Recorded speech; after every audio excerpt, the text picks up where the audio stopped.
আসসালামু আলাইকুম। সবার কি অবস্থা, কেমন আছেন সবাই? আশা করছি সবাই আল্লাহর রহমতে অনেক বেশি ভালো আছেন। তো রান্না বান্না কি কি করলাম দেখাই। এদিকে রান্না করলাম হচ্ছে ভেন্ডি চিংড়ি মাছ দিয়ে,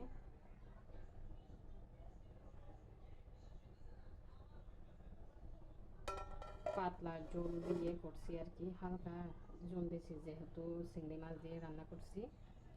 আর এদিকে রান্না করলাম হচ্ছে মুরগির মাংস আলু দিয়ে।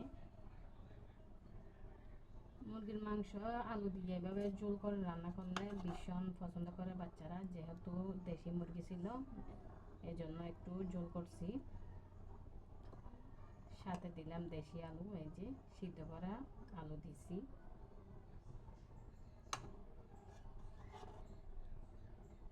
তো আমার রান্নাটা কীরকম হয়েছে অবশ্যই কমেন্টস করবেন।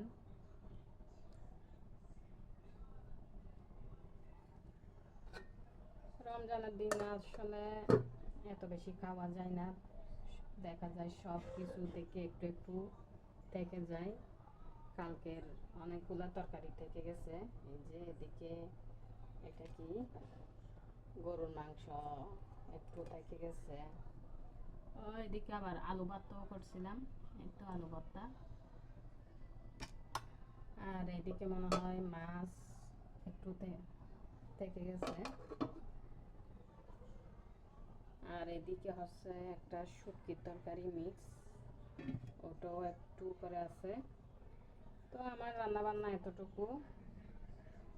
রমজানের দিনে তো আসলে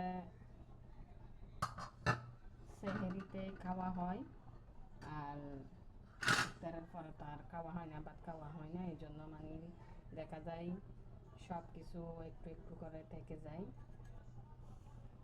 তো এই কোথায় থেকে বসে আমার ভিডিও দেখতেছেন অবশ্যই কমেন্টস করবেন। এখনো পর্যন্ত যারা আমার পেজটা ফলো করেন না অবশ্যই ফলো করে দিবেন। তো আমার রান্না বান্না কেমন লাগছে অবশ্যই কমেন্টস করবেন।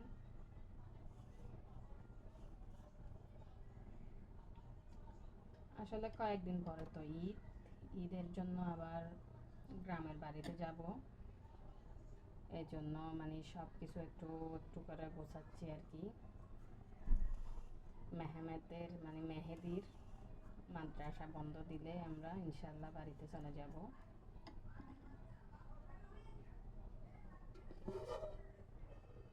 আজকে এগুলা দিয়ে খাওয়া হবে। যারা যারা এখনো আমার পেজটা ফলো করেন নাই সবাই ফলো করে দিবেন আমি আশা করি। আমার রান্না বান্না কেমন লাগছে অবশ্যই কমেন্টস করবেন।